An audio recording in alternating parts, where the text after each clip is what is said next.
Hi everyone, welcome to Edupedia World. I am C. Radhika Singhal.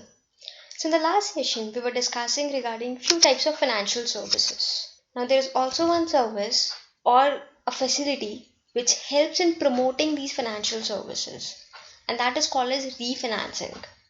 So there are certain large institutions like NABARD, SIDBI. They provide funds to a smaller institutions for the development and promotion of their activities. And this facility is called as refinancing. There's one more very common facility which is being used by banks and financial institutions that is called as securitization.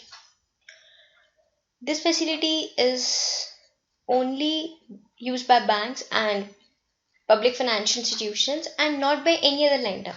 Now, what is securitization? Securitization is issuing mortgage backed securities to investors. Well, what is that? I try to simplify it as much as possible. Let's say that you are a borrower or there any borrower and you go to bank to borrow a loan. Let's say that you borrow rupees 100 crore from banks. Now bank will obviously not give you that rupees without taking any security for that amount. So in return, bank will take a security against the borrowed amount. So the borrower will give a security to the bank. This security is a financial asset. Why? Because whatever loan that the bank has given to you, that though is a liability for you, but is a asset for the bank. What happens earlier, there is like bank borrows certain money and bank keeps a security. Bank does not have a right to sell that security and recover its amount. So earlier there is a provision in Companies Act, but to recover the amount it takes many years for one cases, and ultimately bank is the bearer in all these cases. The aggrieved party is bank in case the borrower is not in a position to repay back the amount. Then comes a specific act, Debt Recovery Act, where the bank has given the power to recover that amount, and there are certain limits have been imposed that if the case has been filed under the act, then it should be resolved within that specified period.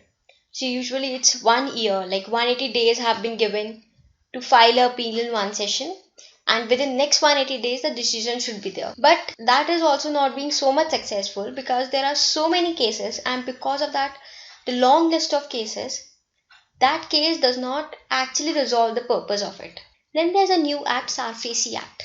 SARFAESI Act stands for Securitization and Reconstruction of Financial Asset and Enforcement of Securities Interest. So this act brings a new concept, securitization. As per this act, whatever security assets that the bank get in return of the borrowed funds, they have created one more special purpose reconstitution which buy the securities financials from bank and issue bond against them. So how it works, when the borrower reach the bank and the public financial institution to borrow certain amount of money against security and financial asset, the bank will assign this security to the special purpose vehicle. Against this assignment of interest, the special purpose vehicle institution will issue securities. So securities, you can say bond. So borrower has bought 100 rupees crore from bank and the PFI. Generally, the security is more than the loan amount. So if you have borrowed rupees 100 crore from bank, you have to lend 130 crores of security, worth of security to the bank and PFI. This security is being assigned to the SPV, and against this SPV will issue securities or bonds to the investor. So SPV will issue securities of rupees 100 crores, whatever is the mortgage amount is there, whatever amount that has been lent, that same amount is issued to the investors against those securities. So investor will flow the funds or will provide the funds of 100 crore to the special purpose vehicle. The bank and the PFI has given or assigned the interest to the SPV. Against this assignment of interest, whatever 100 crores that the SPV has received from investors against the funds issued, those 100 crores will be returned back to the bank and PFI. So the funds received from investors will be given by the special purpose vehicle to the bank or PFI against the assignment of interest. So the SPV will return 100 crores. So the bank has given 100 crores to the borrower, and against the security which is received from the borrower, they have received 100 crore in return from the SPV. Now why the special purpose vehicle on that institution that they have created, why they will do this activity? They will charge certain commission amount against it to the investors. Whatever funds that they have borrowed, they receive certain interest. So let's say that the bank has charged 15% against the borrowed amount. So for 100 crore, 15 crore is the interest that the bank is earning. The SPV will in return to the investors, let's say, is providing an interest rate of 10%. So the borrower is giving them 15%. The investor is earning 10%. So there is a gain of 5%. Right? And whatever commission income is there, that is the income of the SPV. So this process helps the bank to raise funds from the mortgage backed securities. Why mortgage backed securities? Because see, the SPV is issuing securities. Those securities are what? They are actually a mortgage by the borrower, the asset which is being mortgaged by the borrower against the sum fund. So this process, that is the process till the SPV is returning funds of 100 crores. This process called as securitization. In this, the technical term for borrower is obligor. The bank and PFI who's actually providing the funds initially is called as originator. So the one who is borrowing the fund is called as obligor. The one who is providing those funds is called as originator. The securities which are issued to the investors are called as asset-backed securities, and this process is called as securitization of mortgages. So mortgage is, I think that is very clear for you all here. Mortgage is always against immovable properties. When we say pledge, so that is against movable properties. But when you actually transfer the interest of specific immovable property, it is called as mortgage. And securitization is when these financial institutions, they pass on their loans in their balance sheets in exchange of their securities that they receive from the borrower. So securitization of mortgages is a process where the beneficial ownership of the loans get transferred. So in securitization, that beneficial ownership get transferred to the special purpose vehicle, right?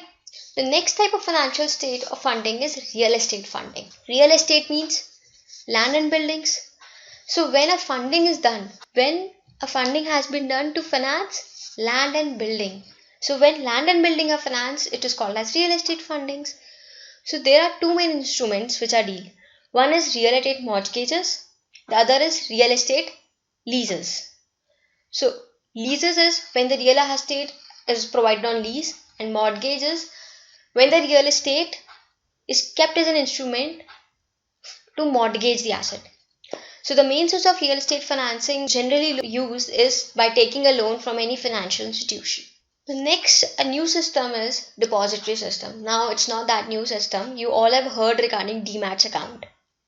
Yes, where you start investing into the shares and against that. So what happened earlier? You invest into a company shares, the company will register your name in the register of members and issue a share certificate against it. You keep that share certificate whenever you want to get it transferred. So you transfer that share certificate, you get it registered in the name of transferee, you get your name removed from the registrar certificate. So all this is a very paper form. So there comes a National Security Depository Limited that they created a depository system where the beneficial ownership is gained by this depository system. And whatever shares are there, they all are in the name of that depository. This depository issue a paperless, or you can say it is just like a passbook. So you have heard regarding banking system, what happened? Though you have a cash in your name, Right? In the same way, this depository keeps shares in your name. And whenever you need it, they will give that share return to you. So NSDL is the first depository system in India. So this system helps to eliminate any bad deliveries, because there is no such cases that since there is no paper, no share certificate could get lost. Paperwork has been reduced. You need not to go to change your address or transmission. All these problems have been resolved because of this depository system. Right, so these are the financial services which have advanced and has widened the scope of financial services a lot. And this services has actually playing a backbone of economy. Without a sound financial services, an economy cannot run. Thank you and keep smiling.